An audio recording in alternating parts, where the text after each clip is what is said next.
Hola amigos y amigas, bienvenidos a nuestra sección Libros en Movimiento.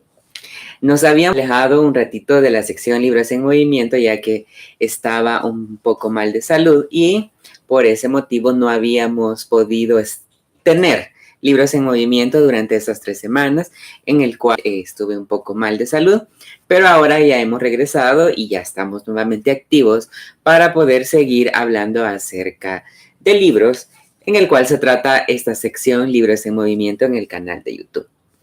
Así que para comenzar, como siempre les digo, tenemos Libros en Movimiento, es una sección creada para poder comentar, dar opiniones y poder conversar acerca de la historia del libro, contar un poco a profundidad acerca de lo que nosotros observamos y también bueno, la creación, hemos estado también hablando un poco de cómo se pueden hacer la creación de historias, acciones, acontecimientos y sucesos que uno puede tomar para poder hacer la creación de una historia o de una narrativa que uno quiere contar.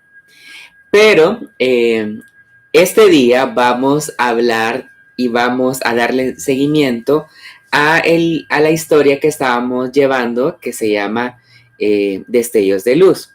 Pero antes, quiero invitarlos a que puedan conversar con nosotros a través de la plataforma de YouTube, en el cual ustedes lo pueden hacer a través de la caja de comentarios y también lo pueden hacer a través del número de WhatsApp al número 7351-8586 y también pueden, si ustedes también tienen la plataforma de Telegram, nos pueden agregar y ahí podemos tener esa conversación en el cual también pueden hacer llamadas telefónicas si es que ustedes desean hablar con nosotros. En este momento nosotros vamos a contestar y vamos a tener ese diálogo. Y también lo pueden hacer en la caja de comentarios acá en este directo. Este día vamos a hablar acerca del libro Destellos de Luz, que vamos a hacer también un recuento de en dónde nos quedamos. Recordemos que ya habíamos o ya tenemos videos antes donde nosotros presentamos acerca un poco de los personajes. Tenemos muchas historias que hemos estado relatando y hemos estado comentando y hemos también dado los parámetros o sucesos de cómo fue que se hicieron estas historias y nos habíamos quedado en el video anterior hablando acerca que de Luz se despertaba, quien es la protagonista. Hace un resumen de todo lo que hemos leído. Ajá, ok.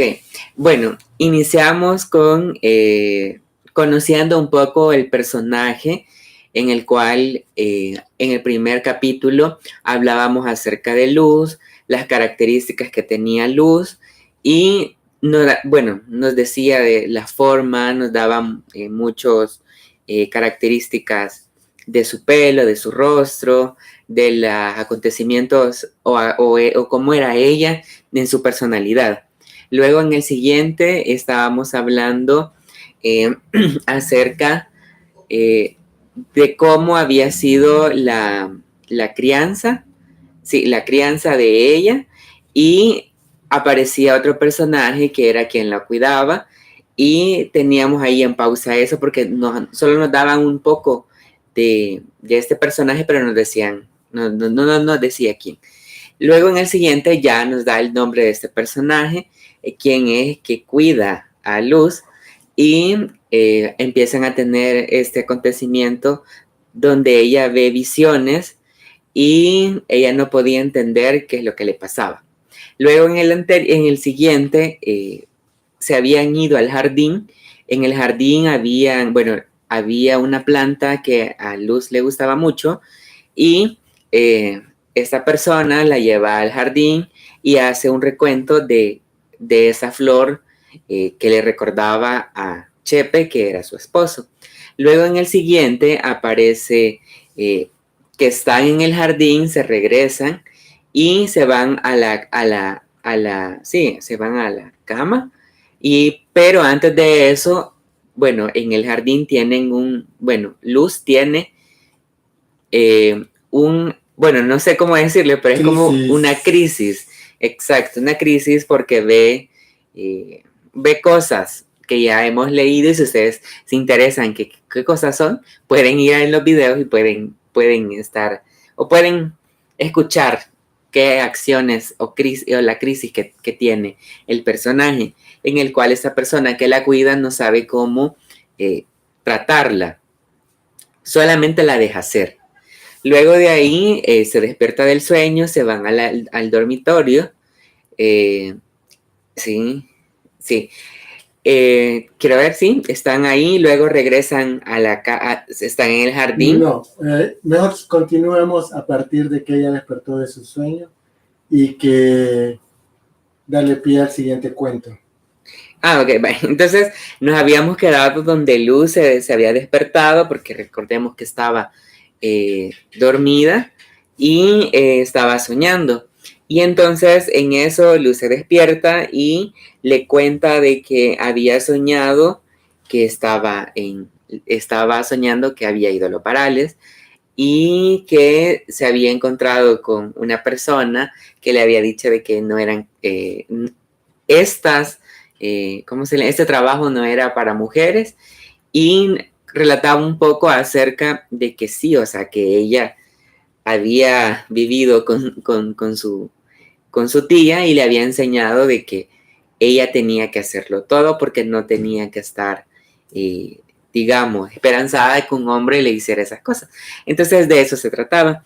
Luego luego de ahí pasa a que Luz se despierta y le cuenta un poco de que cómo ella llevaba las varas desde el lugar donde las recogía hasta el destino.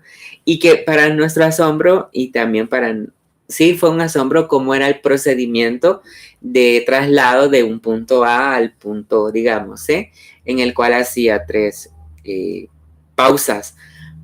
Y estas pausas eran, digamos, llevaba un manojo de un punto A a un punto B y de un punto B a un punto C y sucesivamente. Entonces, hasta ahí nos habíamos quedado y ahora vamos a proseguir con el siguiente cuento, que se llama La habitación de Luz.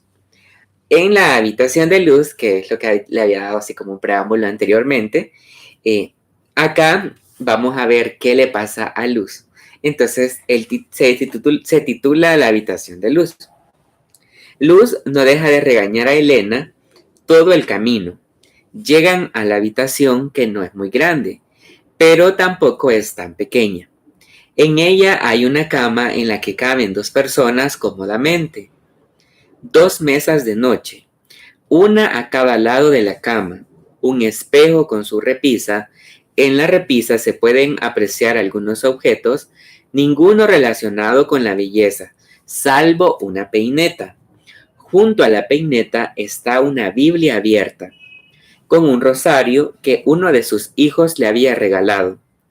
En las paredes se aprecian varias fotografías enmarcadas, una más grandes que otras, y una cruz de madera que corona la cabeza de su cama. A un costado de la ventana que le permite estar en contacto con el mundo exterior. Vaya, niña Luz, ya llegamos. ¿Quiere acostarse un ratito? Sí, déjame ayudarle. Niña Luz, yo, siempre he tenido curiosidad de quiénes son esas fotos. Sí que sos curiosa, son algunas de mis familias. Luz posa sus ojos en la pared frente de su cama y recuerda cuán años atrás cantaba y hablaba con cada fotografía mientras le quitaba el polvo. Vamos, niña Luz, cuénteme quiénes son. No se haga de rogar. Muchachita más curiosa.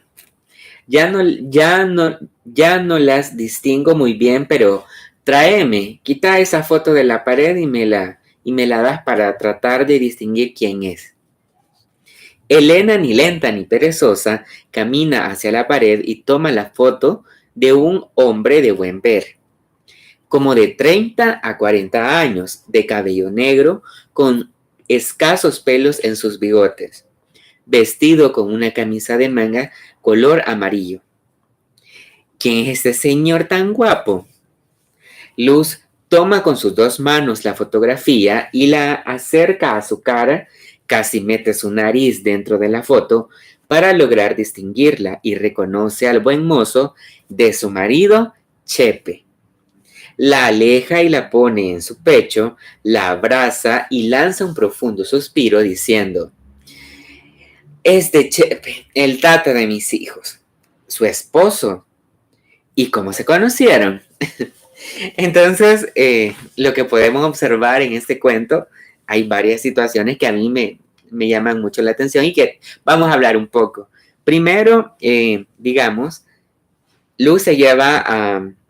Elena se lleva a Luz a la habitación. Uno. Luego de ahí me dan da una descripción de su entorno, que si ustedes se fijan, también coincide con, digamos que ella no era ostentosa, porque no le gustaban las aretas, no se gustaba vestir así, digamos, glamurosa ni nada, sino que a él le gustaba ser simple. Su habitación también dice que es grande, que hay una cama, que está una mesita, que hay una cruz, que hay fotos y nada más. Y a mí una cosa que sí me parece muy curiosa y que me gustaría hablar un poco de es que ella tenía una peineta. Y esto me hace recordar a mi abuela y también a parte de mi familia, ya que en años atrás, como en el siglo sería siglo XIX, ajá, digamos, 1990. Siglo XX. Bueno, siglo XX. Entonces, yo recuerdo a mi abuela de que ella tenía siempre en su cajita, tenía peinetas que no eran de oro, pero eran peinetas plásticas, habían unas de metal, habían unas... de carey.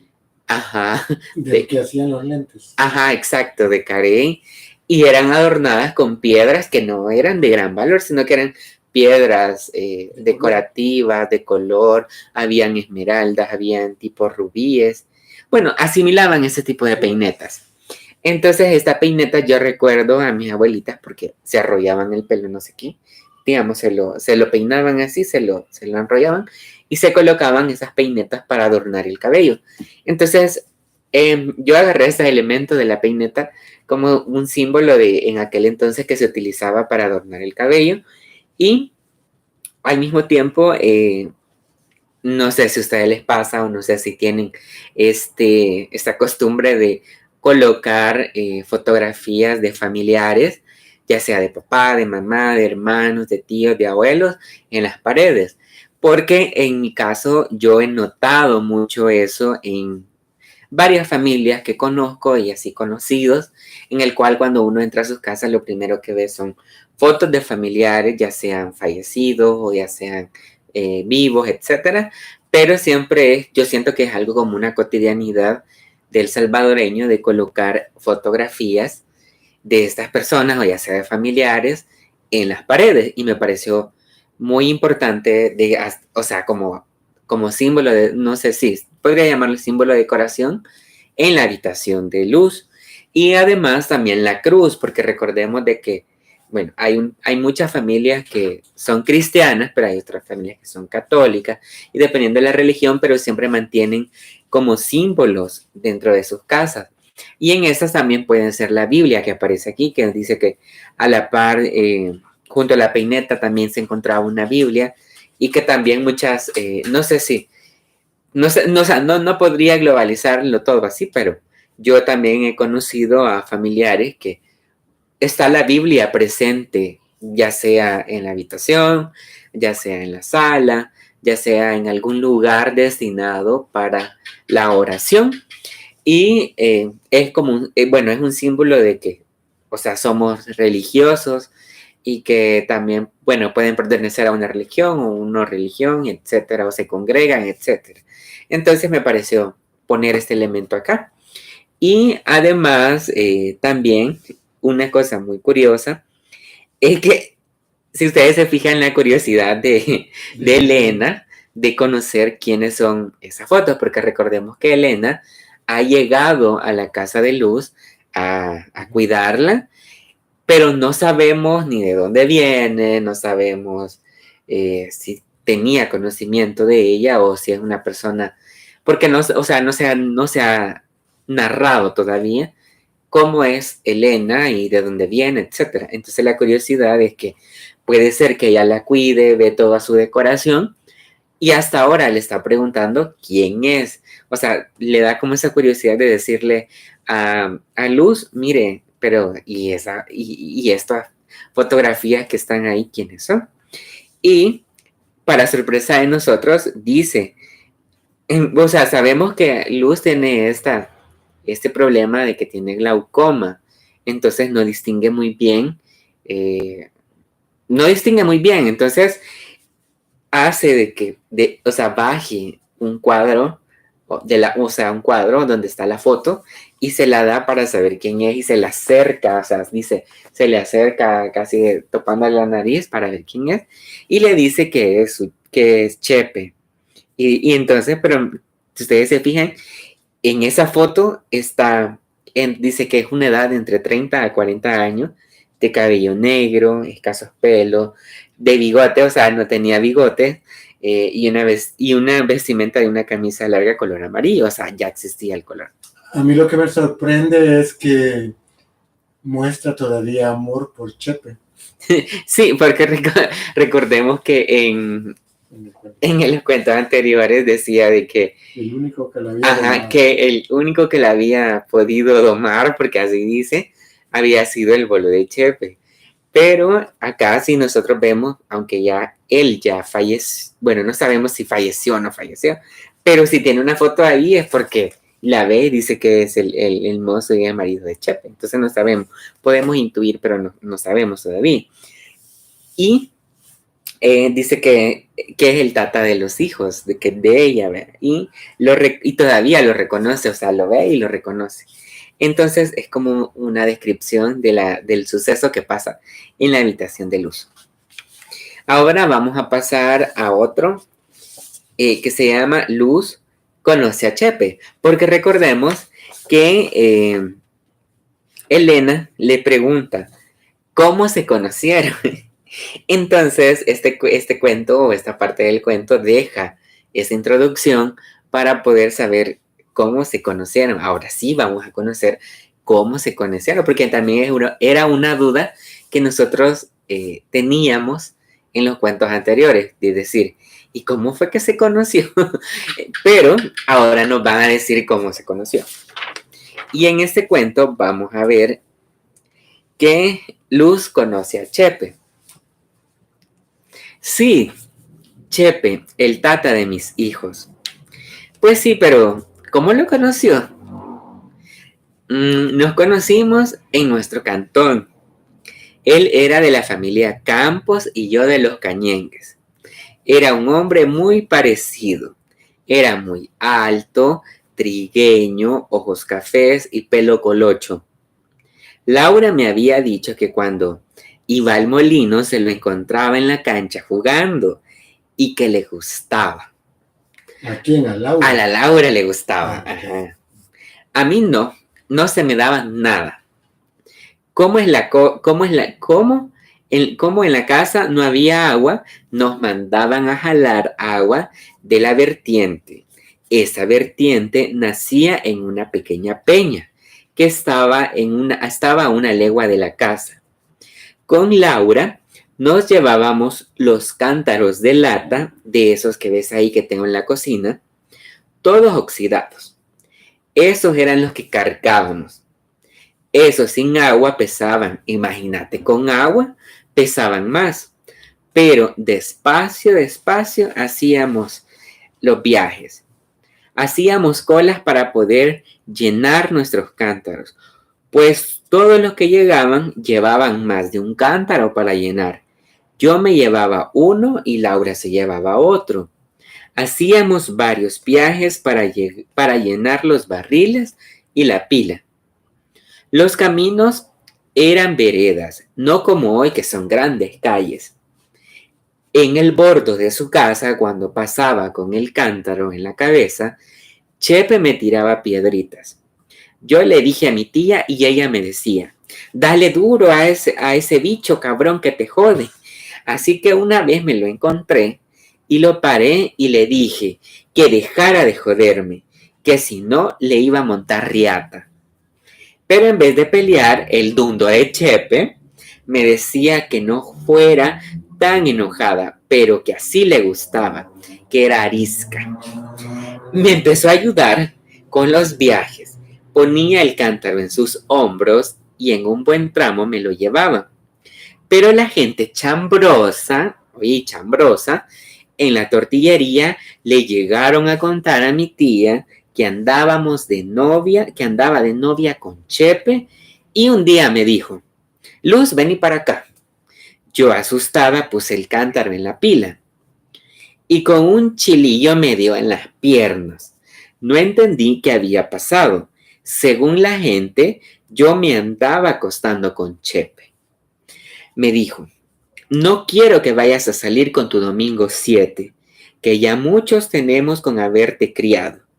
Pero lo que hacía con Chepe no tenía malicia. Él jalaba el agua hacia un tramo, ahí tenía un cántaro que llenaba con el primero, y así no me costaba. Desde ahí empecé a sentir aquellas cosquillitas en la panza. Uy, niña Luz, qué romántico. Si ustedes se fijan, la historia que cuenta Luz, o sea, es una historia de recordando a Chepe de cómo se conoció. Entonces, pero si ustedes se fijan, coincide, es que para mí es un método del acarreo de, ya sea de vara, ya sea de agua, por las distancias. Otra cosa que me parece interesante es cuando le dice que le va a montar riata, o sea que aún siendo mujer, o sea, una niña, una adolescente, no sé qué edad tenía, siempre esa parte de empoderamiento femenino sobre el masculino. Ella nunca se dejaba, siempre tenía la última palabra, o por lo menos sentenciaba de que iba a golpear. Ajá, y eso es también bien curioso porque, por ejemplo, si lo ubicamos en el tiempo de la historia, siglo XX, principios. Principios del siglo XX, se tenía que la mujer era sumisa, que digamos que tenía que obedecer al hombre, pero no era totalmente cierto porque era un estereotipo que la sociedad ponía. En cambio, vemos al personaje en el cual, por ser mujer, no le tenía miedo que le fuera a pegar Chepe, sino que ella sabía de que se podía defender y que no le tenía miedo a ninguno. Eso me pareció así como empoderamiento. Ahora hay palabras que chilillo. Exacto. Y cosas como el estilo que las personas que nos ven fuera del país necesitan saber qué significan. Por ejemplo, la palabra chilillo, acá en El Salvador se le conoce como, es una rama delgada, ya sea seca, ya sea verde, pero es una rama de árbol. Entonces, con eso, a eso le conocen como chilillo, porque es como que es una rama, digamos, esta mano tiene hojas, le quitan esas hojas y quedan pelón. Entonces, eso al pegarle a la persona genera un dolor, pero es un dolor que te queda marcada en la piel. Y a eso le conocían como chilillo. Chilillo. La otra palabra que me llama la atención es montar riata. Montar riata. Viene, fíjate de que es una palabra. Riata es con lo que le pegaban a los caballos. Que riate o riata, no sé cómo le llaman. Que es como un látigo de cuero. Pero en la palabra salvadoreña, montar riata significa darle duro. Pegarle, golpearlo. Eso es lo que significa montar riata, es decir, montar viene del verbo montar, de subirse, y riata del caballo también, de pegarle, de golpear al caballo. Pero, y ya contextualizando es el significado con lo que nosotros lo conocemos, se trata de pegarle.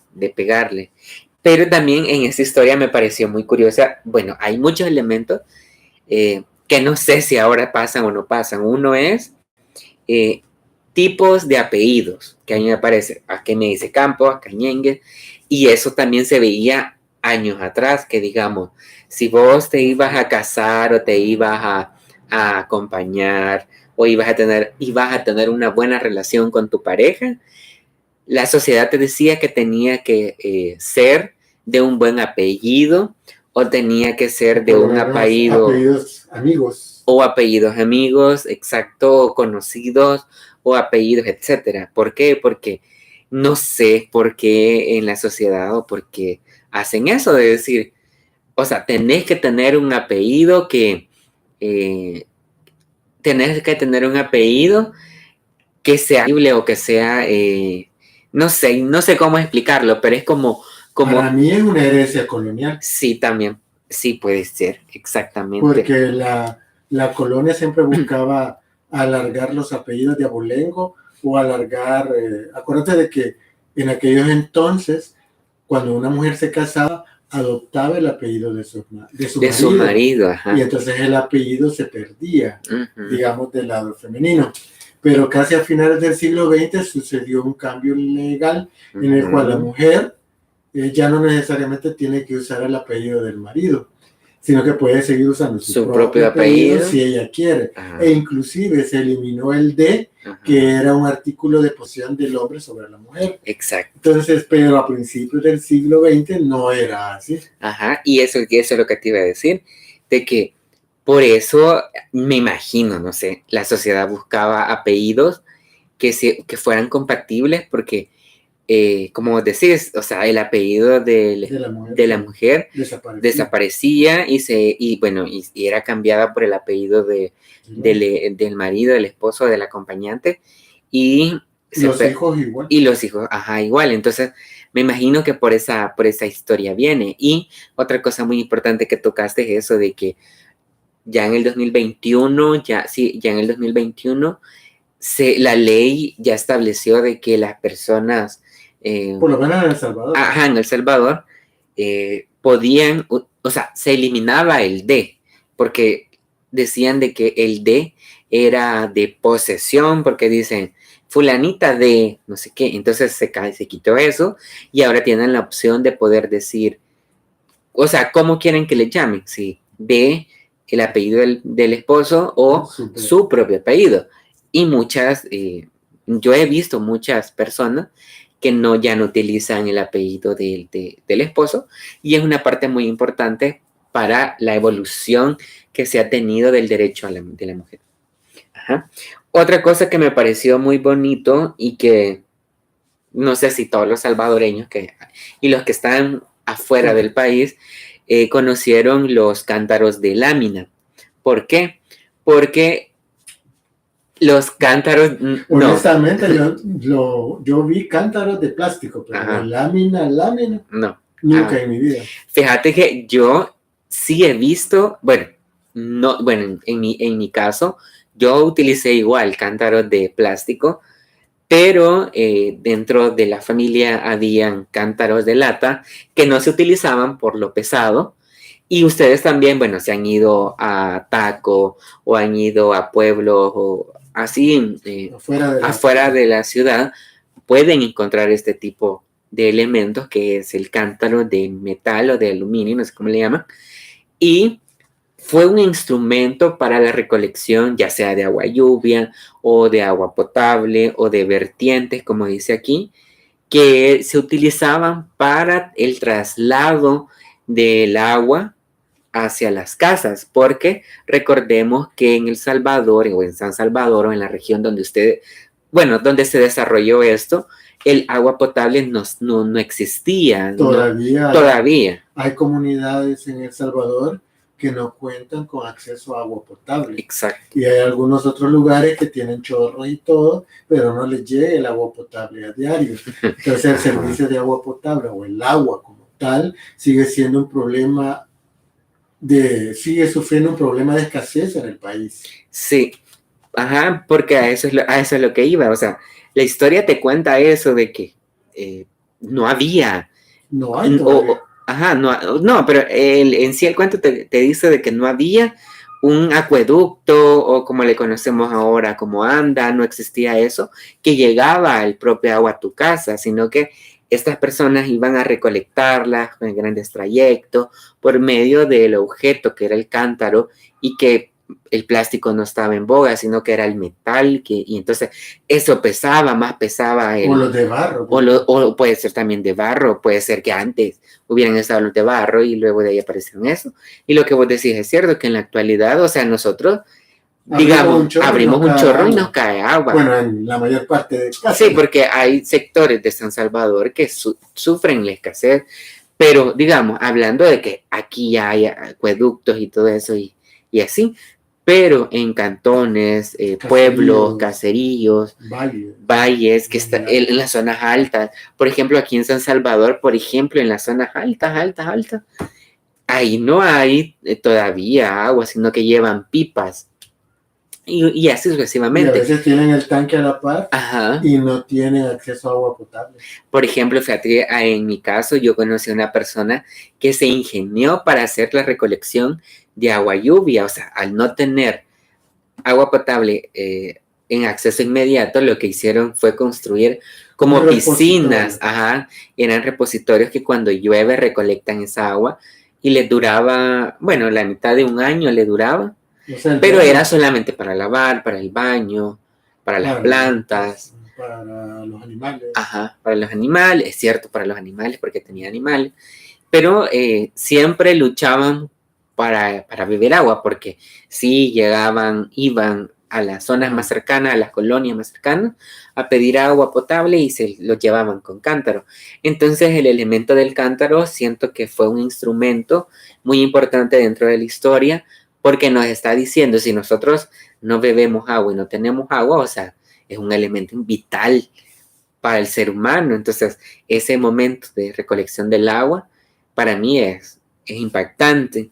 De ahí, otro que me llamó también la atención es que el método de recolección, el acarreo, le podemos llamar, en el cual, sí, este acarreo sigue siendo sistemático y podríamos llamarlo como paralelo con el cuento de los varales. Quiere decir que era una técnica propia. Era una técnica propia de las que no contaban con medios de transporte. Ajá, sí, porque acá no aparece ni un medio de transporte todavía. Pero yo digo, ¿hasta qué punto será tan...? Pero esto ya es un análisis personal, porque, digamos, pero un punto A... No puedes analizar tu propio cuento. Sí, o sea, pero ahorita ¿vos te cuestionás? Ajá, me cuestiono, porque una cosa es lo que está escrito y otra cosa es lo que uno piensa. Porque imagínense, el acarreo de transportar un objeto a un punto de A al punto B. Hay como tiempo, y luego del punto B al punto C llegas al final. Pero es una técnica, como decía, es una técnica de acarreo. Pero acuérdate que esa técnica te la contaron, no te la inventaste. Sí, pero también yo he visto eso también con el acarreo del café. Porque eso sí lo viví cuando yo iba a cortar café. Sí, yo corté café. Yo nunca he cortado, lo más cercano al café al bote que tengo en la cocina. No, esa es otra historia que voy a contar de cómo... cómo se vive en sí la corta de café, porque eso también yo nunca he visto una historia acerca de cómo se corta el café. Va a escribir un cuento. Voy a escribir el cuento acerca del café, ¿sí? Y eso sí lo notaba de los caballos más que todo, porque hay un punto donde recoge el caballo, si es que lo hacemos así del propio pueblo, porque ahora lo hacen a través del transporte. Del carro, del pick-up o en moto, ajá. Pero yo lo viví con caballos. Llegaba un caballo, lo ponían, llegaba otro caballo, lo cargaban y llegaban a un punto medio. En el punto medio hacían estación. Esta estación, como el caballo se cansaba, se regresaba nuevamente al punto A y había otro caballo que le llevaba al final. Entonces, yo siento de que es una técnica para no cansarse. Y tampoco matar al caballo. Porque es cierto, porque son pendientes las que suben. por lo menos tenía un poco de conciencia animal, ¿no? De conciencia sobre la especie. Porque si no, en otro solo lo cargaban y no les importaba si se moría o no. Sí, y hay otra gente que sí, vea, ajá. Eso. Y de ahí, bueno, está esto del enamoramiento de Chepe que le hace a ella por medio de piedritas. A mí me recordó al Cipitío, la historia del Cipitío, donde dice de que a las niñas bonitas le tiraban piedritas. Ajá. Bueno, es una forma interesante de enamorar a alguien a pedradas. No porque decía piedrita, no, ya tiene una gran piedra. Un gran amor no, sino que eran piedritas. Y lo empoderada que también estaba, decirle, mire, deja de joderme. O sea, ella pone queja a su tía y le dice a la tía, imagínense lo que le dice la tía, que a ese mono y le dice la palabra cabro grande, le montara riata y decidida a que le diga que lo pare y que le diga. Pero la palabra cabrón es un apelativo o un calificativo. Es un calificativo. Que lo que significa es un insulto. Sí, exacto. Es porque viene de la cabra, pero del terco, de terquedad, de obstinado. Creo que a eso se refiere ser cabrón. Ajá, exacto. No sé. Pero no sé cómo usan cabrón. Yo no uso la palabra, pero me suena interesante mira qué mono, pero depende de la entonación. Es que, mira, porque puede ser de admiración y ¡qué cabrón! O puede ser de insulto, ese mano cabrón. O sea, depende de la entonación y el significado, supongo. Vaya, eso te iba a decir, que hay muchas palabras que nosotros decimos que son ofensivas. Pero depende de con qué cariño se dice. Ajá. Pero es que también, mira, depende el contexto, la definición, el tono que le posee la persona a la hora de emitir esta palabra, porque, por ejemplo, en la cultura mexicana hay muchas personas que utilizan este término, pero no para relacionarse o por decir insultar, sino que lo toman como una forma cariñosa de tratarse. Una forma cariñosa de tratarse y es algo normal y no hay ningún inconveniente. En cambio, acá se utiliza con un tono fuerte, ya es un insulto, significa muchas cosas. Es como la otra palabra, hijo de poeta. Ajá, exacto. Eso depende del tono de que te lo digan, significa una cosa u otra. Ajá. Pero al final se refiere a que sos hijo de una madre fácil. Entonces, y ahí hay muchos términos que digamos que depende del contexto, la entonación, la situación, etc.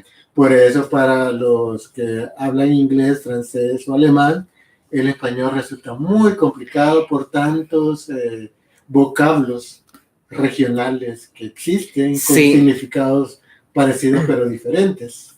Sí, y eso te iba a decir, porque por ejemplo en el español puede ser la misma palabra, pero cambia el tono, el contexto y los significados, que entonces a la hora de aprender español es lo que le cuestan a muchas personas del habla nativa inglés. Ajá.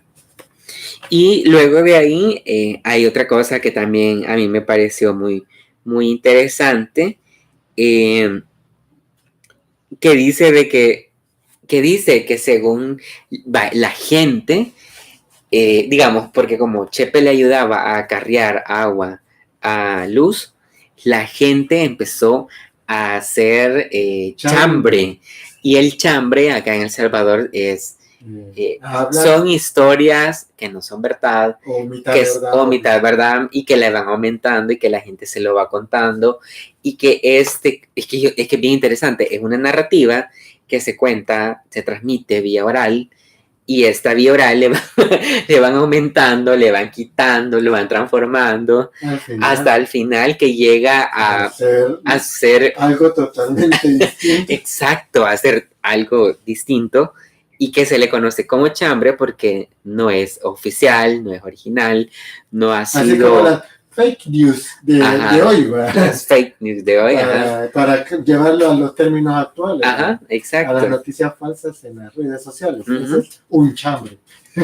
Exacto, es un chambre. Entonces, y es otra cosa que sucede, no sé si sucede en el contexto salvadoreño o no sé si es a nivel latinoamericano, no sé si es a nivel mundial, pero el contarse historias, o sea, nosotros los seres humanos transformamos las historias y estas historias al final se terminan contando con aumentos, con disminuciones del contexto real. Y entonces es por eso de que uno se mete mucho siempre en inconvenientes o en problemas por no contar la historia real o por aumentarle o por quitarle o por relatar distinto. Esas son las fake news de ahora. Lo único que ahora no lo hacen oral, hoy lo hacen por medio escrito, por medio de Twitter. Utilizan las plataformas digitales para hacer chambres. Para hacer chambres. Y luego de ahí aparece de que termina. Creo que de ahí surgió el hecho de que cualquier dato que te llegue tienes que verificar la fuente. Sí. Para saber si es verdad o mentira. Muy cierto. Y eso te iba a decir, que luego de ahí la tía llama y le dice que le han contado de que supuestamente, imagínense hasta dónde llegó el chambre, que se había acostado con Chepe y que supuestamente que por eso le ayudaba, ¿ves? Entonces, ella no quería salir con su domingo 7. Esta es otra frase salvadoreña. Bueno, ni tan salvadoreña, pero digamos latinoamericana, que se refiere a que no vaya a quedar embarazada. Que no vayan a quedar embarazada, porque dice de que ya mucho les había costado a ellos haberlo criado a luz. Hasta ahorita sé que la crió la tía Fermina con la Laura. ¿Por qué motivo? No sé, pero ahí está. No sé si es huérfana, no sé si es regalada o qué, pero por alguna razón ella terminó ahí. Y eso también hace pensar de que, digamos, lo que le hacía la mamá, la tía, lo que hacía era cuidarla y tratar de educarla para que no terminara, para que no volviera el ciclo, que puede ser así, que no sabemos, de que quede embarazada y que tal vez críe. Muy joven. Muy joven. Aunque también en la época en la que está narrándose la historia, seguimos en principios del siglo XX, todavía a finales del siglo XX, el embarazo en la edad temprana, en la adolescencia, era muy frecuente, ya sea por la falta de educación, ya sea por la falta de economía, por necesidad económica, por estabilidad laboral, por lo que sea, pero la mujer se veía obligada a veces a tener hijos. O por machismo. Legítimos o ilegítimos. Sí. Pero también era una realidad de la cual la mujer viene desde siglos pasados hasta hoy, creo que todavía, en donde realmente hablar de equidad de género todavía no es posible al 100%. Aún hay muchos espacios que las mujeres no llenan, no le dan esos espacios con la misma equidad, ya sea económica, social o de prestigio, que a los hombres, ¿verdad? Y eso todavía hay que trabajarlo mucho. No solo las mujeres, sino también los hombres que son padres de mujeres o madres de hombres, porque al final todo radica en la educación del hogar para cambiar este tipo de realidades. Pienso yo. Ojalá que no me vayan a salir a la casa morada de la mujer por ahí enojada conmigo. No, y también otra cosa muy importante es la creencia religiosa. También porque yo considero de que antes, o no sé si todavía existe, de que a la mujer o sea, un hombre, ya sea un cura, porque es un hombre, le decía a las mamás, le decían a las abuelas, de que ellas eran templo de la creación de Dios y que tenían que dejar tener hijos porque Dios sí lo había mandado y que tenía que dejar que el marido empezar a tener, etcétera, mujeres etcétera. Por otro lado, Ajá. hijos por otro lado, porque ese era su... Porque yo te iba a contar algo, por ejemplo, yo sé historia de eso, que también me parece, sería bueno contarla, que, por ejemplo, las no utilizaban protección, aunque ya en ese tiempo ya existía el condón, pero la mujer no utilizaba o el hombre no utilizaba porque decía de que eso no era caliente, porque eso era que Dios no lo veía bien, que supuestamente ella tenía que dejar que Dios daba a los hijos. Todos los hijos. Ajá. Y por eso en ese tiempo existían muchas familias 12, 15 hijos. Ajá, numerosas, por llamarlo así. Por un lado, numerosa, y por otro lado, una mujer gastada físicamente. Uh-huh. Entonces ahora la recomendación de todo, y para mí es recomendar, es que ya sean mujeres o hombres, etcétera, etcétera, utilicen protección, utilicen condones, no tengan la idea de que por ejemplo, que Dios va a proveer todos los... Ajá, sino que, o sea, piensen de que tener un hijo no es solamente traerlo a luz, sino que darle educación, salud, vivienda, alimentación, y si no están preparados todavía, mejor no cometan eso. Existen diferentes tipos. Si ahora el que dice que tiene hijos por accidente, el accidentado es exacto. Ese discurso ya ahora en la actualidad no tiene validez, porque ahora hay muchos métodos, y sí hay muchos métodos y así sucesivamente, en el cual pone en perspectiva estos acontecimientos, y que es bueno recalcarlo para concientizar a la población que lee y que también analiza este tipo de contextos que se viven, y no solamente en la pasado, sino que en la actualidad. Y para finalizar también, eso de que acarreaban, en eso que llenaban la pila, y que de ahí empezó a sentir como esa sensación o esas mariposas, que no sé si es el amor, no sé qué le pasó ahí, pero sentía alguna atracción por Chepe. Y dice... Le movía la tortilla que había comido. Y dice Elena, ay, niña Luz, qué romántico. Entonces, yo no sé hasta dónde es tan romántico, pero hay casos de casos, hay historias. Para algunas que se conocen por Messenger, por Facebook o por otro tipo de redes, porque ahora, digamos, hasta hay aplicaciones que se descargan para conocer. Para conocer personas. Ajá, exacto. Entonces, hasta dónde hemos llegado. Hoy no se tiran pedradas, hoy se tiran mensajes. Ajá, ahora se tiran mensajes, llamadas, WhatsApp, etcétera, etcétera. Memes, emoticones. Saben, escuchan una canción de Pedro, no sé cómo se llama, que ahora no se mandan rosas, no se mandan cartas. Ahora todos se escriben por email, dicen. Algo así va la historia. No sé, yo como no oigo ese tipo de música. Bueno. Bueno, para los que escuchan ese tipo de música, ustedes sabrán quién. Entonces, es como la historia que aparece donde Luz conoce a Chepe. Ahora vamos a finalizar con el último, que se llama Luz y su primer amor. Ajá. Ay, sí, pongámosle música, es romántico. Sí, pongámosle música. Dice: el amor apendeja.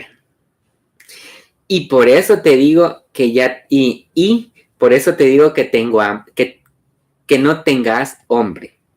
Y espérense. El amor apendeja. Y por eso te digo que no tengas hombre. Niña Luz y yo ya tengo esposo. ¿Y cómo te consiguió? Nos conocimos, oigan bien, ¿por qué? Por internet se conocieron. Ya. La Elena es joven. La Elena es joven, es millennial. La nueva generación solo son tonteras. En mis tiempos, para casarme era de ver el diablo pintado. Como dice Niña Luz, Dios guarde. ¿Sabes que cuando Chepe me consiguió, todavía estaba aquella tradición que los hombres tenían que saber trabajar el campo, rajar leña, cargar bultos pesados, y nosotras debíamos de cocinar, de coser, de lavar bien los platos, pero yo era de esas aventadas que hacías cosas de hombre, por lo que a mí me decían que era marimacha. Marimacha. Ajá, marimacha. ¿Qué es eso, niña Luz? Las mujeres que se casan con otras mujeres, así se les conocía. Pero cuando Chepe me consiguió, tuvo que pasar por cosas, ya que en mi casa no lo querían por ser de los campos. Pero poco a poco le fue aceptando mi tía Fermina. Le ayudaba con el canasto de comprados, le rajaba la leña, le llevaba leña que cortaba del cerro, le deshierbaba el monte donde ella sembraba las flores. Le acarreaba agua, le iba a sembrar las plantas, entre un montón de cosas, porque era muy oficioso. A pesar de que era bolo. Aquí no nos ha dicho todavía si era bolo todavía. Bueno. Hasta que un día mi tía me dijo que no era de su tal agrado, pero que si yo quería algo, que le dijera y que así le di. Y fue así que le dije que yo estaba enamorada. Lo mandó a llamar y le dijo que le daba el permiso de salir conmigo, que llegara a visitarme en horas de la mañana. Y que si quería acompañarme, y que si quería acompañarse conmigo, tenía que llevarme. Él, ni lento ni perezoso, me llevó donde sus padres, me presentó como su novia y recuerdo que me dijo que iba a empezar a jalar agua a los vecinos para tener dinero, ya que en ese tiempo la gente pagaba 10 colones la barrilada, y fue así que hicimos nuestra pequeña choza, que fue creciendo. Niña Luz, ya es hora de cocinar el almuerzo. Por estar aquí sentado oyéndola se me fue el tiempo. ¿Qué le gustaría comer? Aproveche que estoy ganosa de cocinar. Pues mira, ando ganas de un pedazo de pollo en salsita con papitas, pero le voy a quedar mal porque no he comprado salsa del súper. Entonces, hasta ahí hay como una ruptura donde están hablando de cómo conoce a Chepe y de repente regresan a la realidad que ya llegue ya. Según entiendo, están entre las 11, 2 mediodía donde van a empezar a cocinar. A mí, aparte de eso, la palabra marimacho, era una de mis ¿cómo le llaman ahora? Misonia, de discriminación. Discriminación. Para las preferencias sexuales de las personas. En este caso era un apelativo denigrante para una mujer que se enamoraba de otra mujer. Así como maricón para los hombres que se enamoraban de hombres. Entonces, pero fíjate que la palabra es bien fea, es bien pesada. Sí, es discriminativa, ofensiva.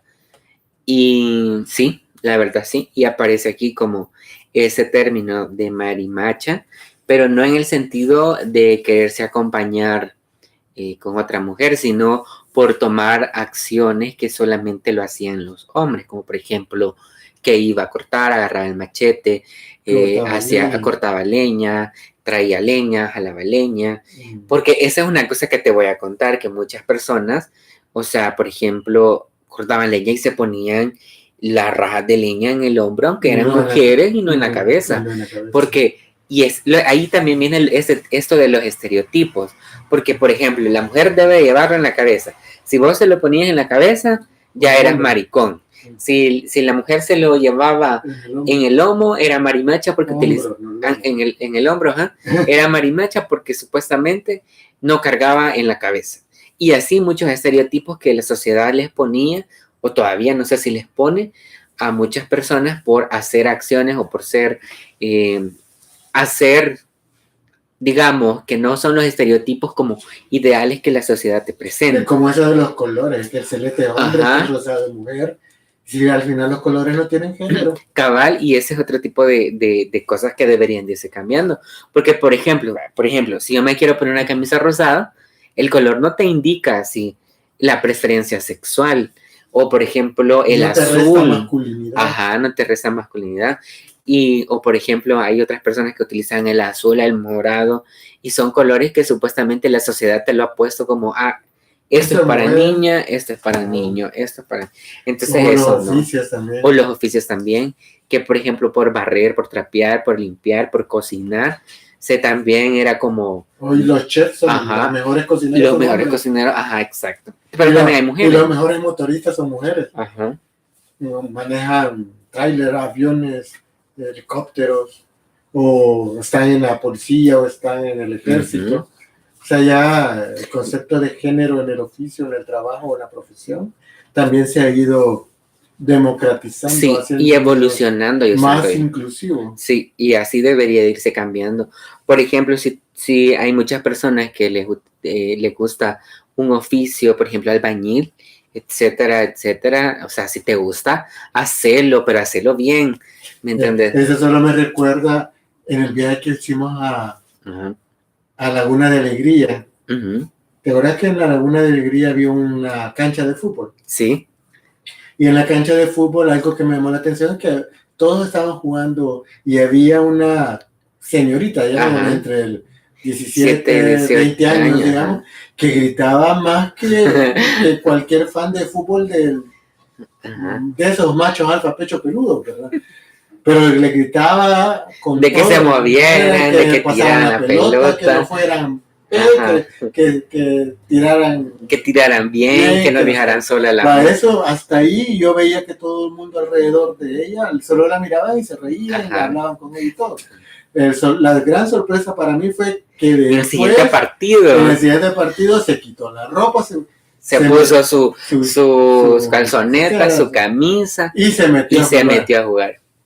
Y eso fue impactante porque, por ejemplo, en una sociedad donde solamente los hombres juegan con hombres, etcétera, y ahí no, o sea, se rompe y ella se mete a jugar porque es lo que le gusta, ella sabe jugar, juega bien y lo hace bien. La respetaban como un miembro más del equipo. Exacto, porque era un equipo. Entonces a mí me quedó, wow, ¿cómo ha cambiado esto? Sí, y así debe irse cambiando. Y también otra cosa que pudimos ver aquí es que digamos, Chepe tenía también este estereotipo de que... Hasta donde él podía, era responsable. Sí, porque recordemos de que hace raja leña, le lleva el oficio para conseguir dinero.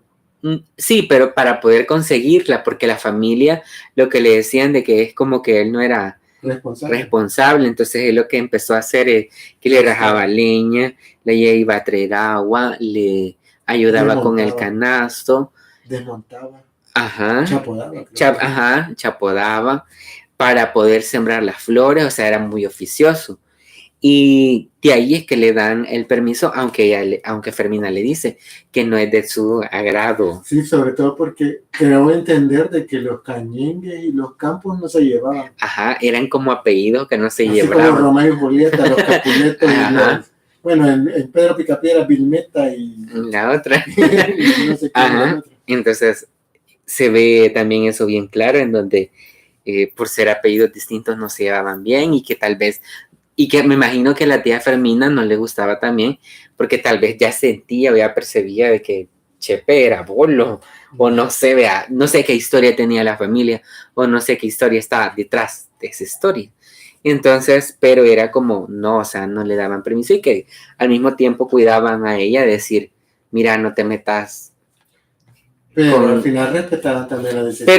Pero al final también se respetó la decisión de que ella tomara la decisión si le gustaba o no le gustaba. Si estaba enamorada. Y al final, cuando ya le dice que sí, que llegara, que le daba permiso y que eso también se ha perdido ahora. De que ahora ya no es como que piden permiso para salir con X personas. Un mensajito le mandan a la mamá. Mamá, estoy en el Tunco. Voy a llegar dentro de 3 días. La cipota. O el cipote también. Y ya de ahí es mi novia, etcétera, etcétera, y nada más. Y también aparece otra cosa que dice de que empezaron a, digamos, como me imagino que no tenían hogar propio, él empieza a trabajar y construye, bueno, dice que jala agua construyen su choza. y construye su choza. Entonces, en ese tiempo está también relacionado. Tipo rancho. Puede ser un tipo rancho, en donde se la lleva y empiezan como a construir ya su propia familia. Y luego de ahí termina con que ya es hora del almuerzo, que ya hace hambre y que le cocina. Y es ahí donde le dice de que... Pollito con papas y salsita. Pollo con salsas y papitas, pero que no tienen salsa, pero que solamente, que no ha comprado salsa del súper. Y se queda ahí como salsa del súper, entonces no sabemos qué más va a pasar. Y hasta ahí es como lo que nos da a entender estas tres historias que Luz nos cuenta. Pero regresando en el tiempo a que hemos leído, en esos tres cuentos Luz estaba cuerda. No le había agarrado ninguna tontería ahí de que veía la muerte, de que le decía que se suicidara. O sea, estaba bien. O sea, no había caído en crisis. No había caído en crisis. Porque hubo un cuento en donde sí hubo una crisis que impactó. En el jardín. Yo decía que veía la muerte. Que estaba loca y que se quitara la vida, algo así.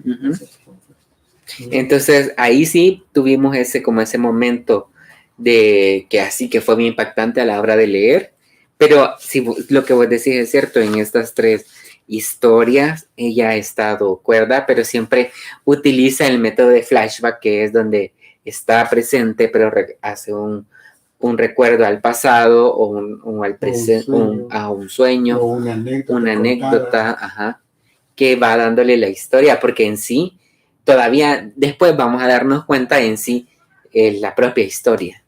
Sí, yo si sigo la idea de historias, sé que Luz es alguien que viene de orígenes humildes, donde no había escuela, donde tenía que trabajar para poder vivir. Entiendo que Pepe también era de igual condición que ella, no tenía educación, no sé. Y venía de un matriarcado, ella se creó en un matriarcado porque nunca he oído una figura paterna dentro de la historia de Fermina, de Laura y de Luz, ¿verdad? Y también Elena, no sé si viene de un matriarcado o qué, porque tampoco solo dice que está casada, pero no hay más historia. Y luego el hijo o la hija a la que le dio duro por irse después de fiesta en fiesta. O sea, hay un montón de elementos que me parecen interesantes en esta historia y no sé cómo se hilvanan, si puedo usar esa palabra, o se construye una historia de tantos pedazos y se hacen coherentes. Yo sigo con esa inquietud. Yo, como estoy más orientado a la parte de luz, sombra y color en la pintura más que en la escritura, entonces a mí me sorprende mucho cómo se pueden agarrar retazos o pedazos de historia y construir algo coherente.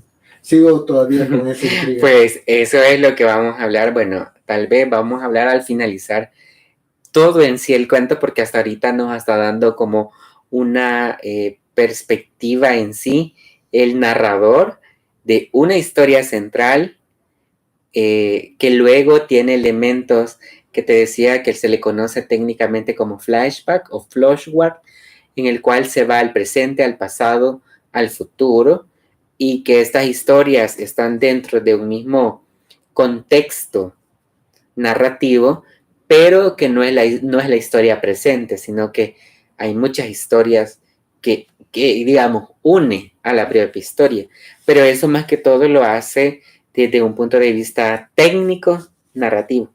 Entonces es ahí donde cuesta un poco.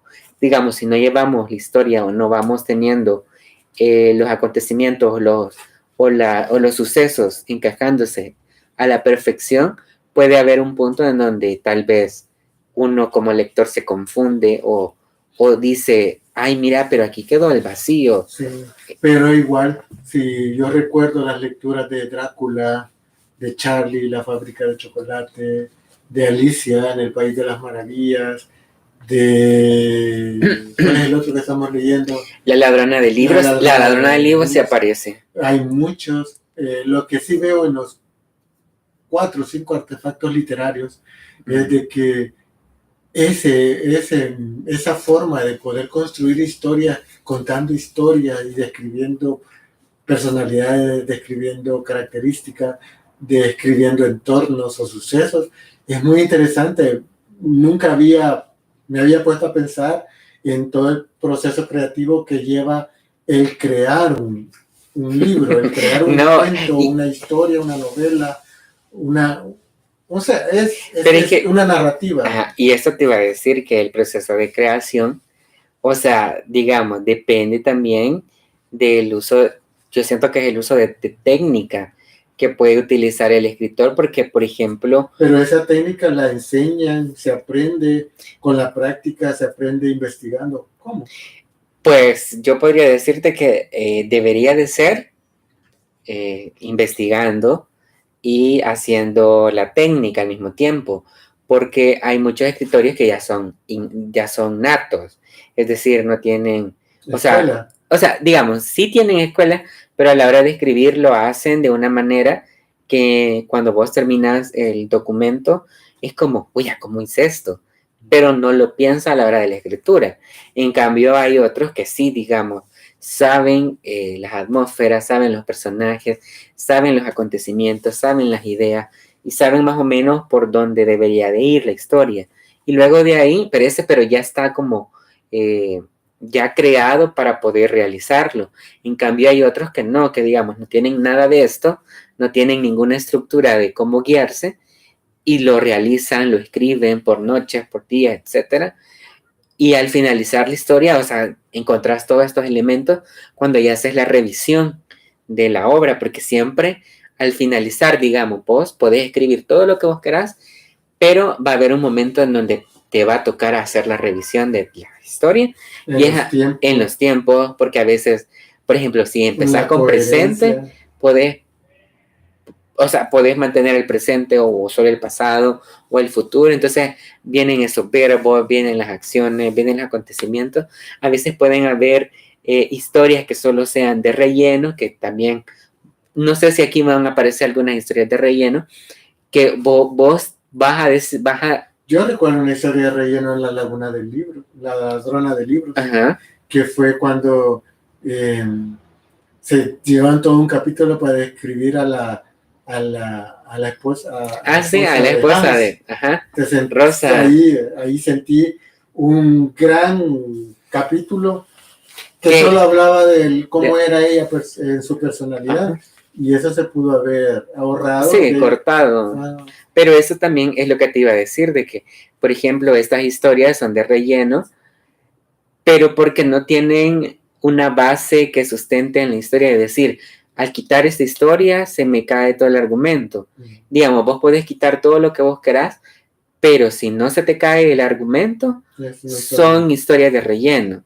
En cambio, si hay una historia que al quitarla no pierde el sentido en sí en toda la historia, esas no se pueden quitar. Y entonces es ahí donde también eso es técnica, porque uno sabe cuáles son las de relleno y uno sabe cuáles son las que tienen fundamento que le van a dar la historia o que el personaje está involucrado y que esos personajes al quitar esta historia ya pierden el sentido o lo que quería dar a entender en sí en la historia. Y es por eso ahí que también viene lo que te digo a la hora de la edición, a la hora de la redacción, la revisión del editor, porque hay muchas veces de que, no sé si conocen de que, por ejemplo, en El Principito encontraron, digamos, cuentos que eran del Principito porque estaban guardadas, estaban doblados en manuscrito, que no fueron publicados por el libro, ya que, o sea, puede ser que el escritor hizo y lo sacó porque no tenía sentido, o puede haber sido porque, era relleno, etcétera. El editor dijo, no, esto no aporta nada, o solo es relleno. Y así, o sea, yo solamente les doy el ejemplo del Principito, pero hay más ejemplos en el cual hay muchos escritores que hacen eso y a veces las historias no, y las sacan. Entonces, por eso de que ahí yo siento de que es la técnica de cómo se utiliza, porque hay historias en lineales, hay historias cuadradas, hay historias circulares, y ahí hay un montón de términos que en narrativa podemos ver y que nos ayudan a entender o querer formar o querer ver qué tipo de historia que uno quiere darle en sí o darle vida a la historia.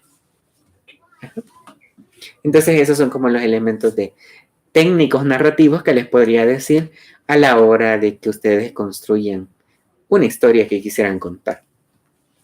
Así que, amigos y amigas, gracias por haber estado en Libros en Movimiento. Hoy estuvimos hablando. ¡Regresamos! Sí, regresé, ya que había estado, 3 semanas sin hacer el en vivo, pero hoy sí ya estamos acá. Y vamos a empezar con Destellos de Luz y así vamos a seguir hablando de los siguientes libros que tenemos pendientes de hacer ese análisis y de hablar.